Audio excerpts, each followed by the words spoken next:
ભીખાભાઈ ખાબડના દીકરાઓએ કરોડોનું કૌભાંડ કર્યું, અહીંયા પંચમહાલના પ્રમુખે કરોડોનું કૌભાંડ કર્યું, અહીંયા છોટાઉદેપુરના નેતાઓએ કરોડોના કૌભાંડો કર્યા, ભાજપ અને કોંગ્રેસના ભેગા મળીને કૌભાંડો કર્યા અને અમે ઉજાગર કર્યું ત્યારે મનરેગાનું કૌભાંડ થઈ ગયું તો એમણે હવે જી રામજી નામ આપી દીધું છે, જાણો છો ને બધા। એટલે હવે આપણાથી જી રામજી કૌભાંડ એવું કહેવાય નહીં। ત્યારે સાથીઓ રામ તો આપણા હાઈએ વસે છે એવું આપણા સંતો મહંતોએ કીધું છે। ત્યારે આ ભાજપની સરકારને કહેવા માંગીએ છીએ કે મનરેગાનું નામ બદલવાથી તમારા કૌભાંડો અમે ભૂલી જવાના નથી, આવનારી તાલુકા જિલ્લા પંચાયતોમાં એ કૌભાંડોનો જવાબ તમને મળી જવાનો છે।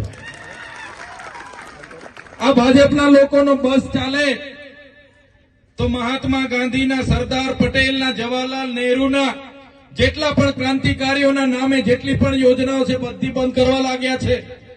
મને લાગે છે આમનો બસ ચાલશે, તમે ને અમે જાગૃત નહીં થશું તો આવનારા દિવસોમાં આપણી જે ચલણી નોટો છે ને 500, 100, 200 એમાં પણ દાઢીવાળા બાબા આવી જશે। આવશે કે નહીં આવશે?